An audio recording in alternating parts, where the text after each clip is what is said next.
கண்ணும் இன்னைக்கு தான் ஊனணும், வயல் வெட்டுறதும் இன்னைக்கு தான். இதில் வயக்காராள்கிட்ட நான் கேட்டேன், ஏன்னா சின்ன என்னாச்சு தண்ணி வைக்காம சும்மா வெட்ட சொல்லியில எப்படிங்க தம்பி, நம்ம ஏரியாவில் தண்ணி ரொம்ப கம்மி.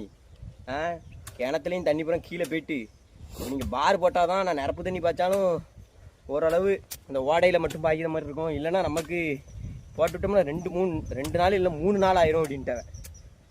அதான் நான் ஃபஸ்ட்டே சொன்னேன், அண்ணாச்சி இது இந்த உழவு நல்லா தான் இருக்குது, வெட்டினாலும் வெட்டிடலாம், இருந்தாலும் தண்ணி பாய்ச்சி போட்டால் கண்ணு கொஞ்சம் லேசாக தழுத்து வந்துடும், அதுக்கப்புறம் வெட்டினோன்னு வைங்களேன் நல்லா வேரும் போட்டுரும், ஜம்முன்னு போட்டுடலாம். என்ன அதையே சொன்னாவே, தம்பி இல்லை நம்ம மண் நல்ல மண், நல்லா புழுதி மண், நீ வந்து வெட்டிட்டீன்னு வைங்க நமக்கு வந்து கொஞ்சம் தோதுவாயிரும், அது தண்ணி நமக்கு ரொம்ப சங்கடம் அப்படின்னாவே.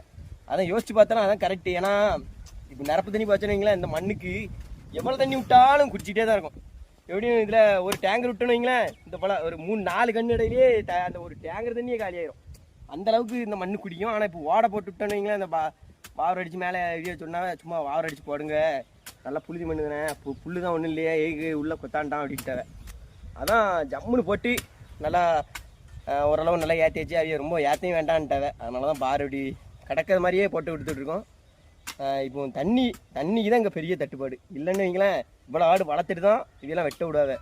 இப்போ தண்ணி மட்டும் இங்கே சொட்டு நீர் போடுற மாதிரி வசதி மட்டும் இப்போ இவளுக்கு இருந்துன்னு வைங்களேன், தரமாக அந்த இடத்துல கண்ணு ஜம்முன்னு வரும். ஏன்னா மணல் நல்ல மணல், களியும் சந்திருக்கா, மணல் சூப்பர் மணல்.